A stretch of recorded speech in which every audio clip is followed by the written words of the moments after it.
Počúvate podcast základnej školy Benkova.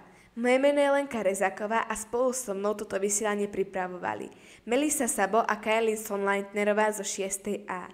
Náš technický tím tvorili Samuel Slamka, Nikolás Potocký a Michal Oleksík z 8. T. Dnes sa k nám pripojí ako prekvapenie aj výnimočný hosť. Ahojte milí poslucháči, vítame vás pri počúvaní našej špeciálnej relácie O duši s dušou, ktorú vysielame pri príležitosti Mesiaca duševného zdravia.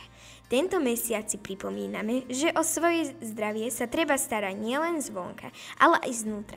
Teda o to, ako sa cítime, čo prežívame a ako zvládame rôzne situácie. Možno ste už počuli slová ako psychická pohoda, stres alebo duševné zdravie.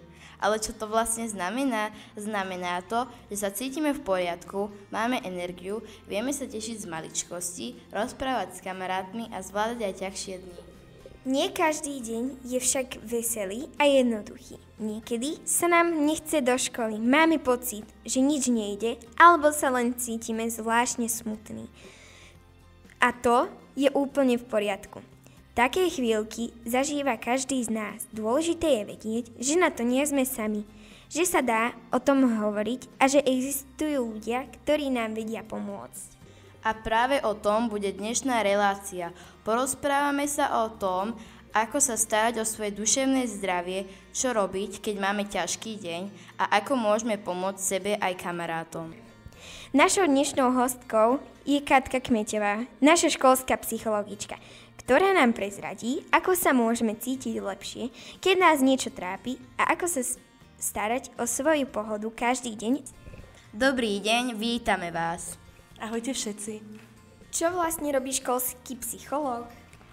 Pomáha deťom cítiť sa lepšie, keď majú nejaké starosti, hádky, stres alebo nepríjemné pocity a podobne. S čím najčastejšie pomáhate deťom? Všimla som si, že momentálne najčastejšie deti trápi, keď nevedia nájsť takú spoločnú reč s rodičmi a cítia sa nevypočuté, ale aj stres zo školy napríklad. Kebyže sa s vami chcem stretnúť, ako vás mám osloviť? Tak dá sa to rôznymi spôsobmi. Buď mi deti môžu písať cez EduPage správu, že by sa teda chceli porozprávať, že ich niečo trápi, alebo môžu osloviť triedneho učiteľa alebo rodiča a oni sa už so mnou spoja a dohodneme sa. Prečo ste sa rozhodli študovať psychológiu? Čo vás na tom baví? Tak keď som na strednej škole sa rozhodovala, že čo by som vlastne v živote chcela robiť, tak som hľadala niečo, kde viem pomáhať ľuďom. A najradšej na tejto práci mám asi to, že po skončení nejakého stretnutia so žiakom, keď ho idem odprevadiť naspäť do triedy a rozprávame sa ešte, tak keď mi vtedy povie, že sa hneď už cíti lepšie, že to trošku pomohlo, tak to je taký dobrý pocit vtedy. Je so mnou nejaký problém? Som divná, pokazená, keď chodím psychológovi? Vôbec nie, práve naopak. Ja som veľmi rada, že vlastne v posledných rokoch sa viacej hovorí o duševnom zdraví, pretože to je rovnako dôležité ako takéto telesné. A tak, ako keď vás bolí zub a idete zubárovi a nerozmýšľate nad tým, či je to divné alebo či si vás niekto pomyslí, tak by to malo byť aj vtedy, keď vás niečo trápi a rozhodnete sa ísť ku psychológovi. Keď som smutný alebo smutná, mám automaticky depresiu? Nie, smútok je normálna emócia a tak ako radosť, hnev alebo strach to prežíva každý z nás, či už dieťa alebo dospelý. Depresia je, keď smútok trvá dlhšiu dobu a bráni nám vlastne robiť veci, ktoré máme radi. Čo mám robiť, keď mám stres pred písomkou alebo odpovedám pred celou triedou? Vtedy je najlepšie sa zhlboka pomaly nadýchnuť nosom a pomaly vydýchnuť ústami, pokojne to môžete urobiť aj 10-15 krát. Toto nám vlastne pomáha upokojiť naše telo, keď nám napríklad pri strese rýchlo bije srdce. Zároveň je dobré si v duchu vtedy opakovať, že to zvládnem, túto písomku už zvládlo veľa detí predo mnou, preto to zvládnem samozrejme aj ja. Môže mať aj psychológ zlú náladu? Samozrejme, každý z nás môže mať zlú náladu, občas sú to bežné emócie, rovnako ako dieťa, dospelý alebo samotný psychológ. Čo vám pomáha, aký je váš obľúbený spôsob, ako si oddychnúť a vyčistiť hlavu? Tak pre mňa najlepším spôsobom je rozprávať sa s niekým blízkym, buď rodinou alebo kamarátmi, proste s niekom, komu dôverujem. A zároveň mi tiež pomáha napríklad cvičenie alebo pečenie. A posledná otázočka. Aký máte rozbehnutý projekt v súčasnosti? Čomu sa aktuálne venujete?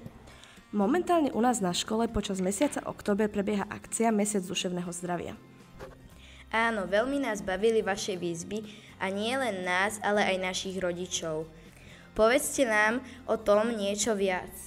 Chcela som urobiť aktivitu, s ktorou by sa deti stretávali po celý mesiac a zároveň by im boli dané tipy, ako si môžu zlepšiť duševné zdravie.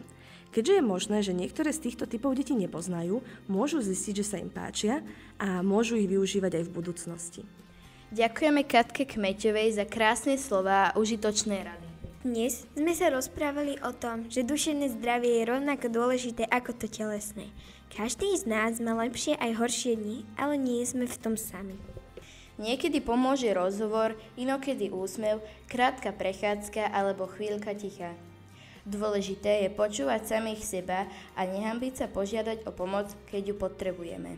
Skúsme si dnes všetci spraviť niečo malé pre svoju dušu. Povedzme niekomu niečo pekné, usmejme sa alebo si nájdeme chvíľku len pre seba.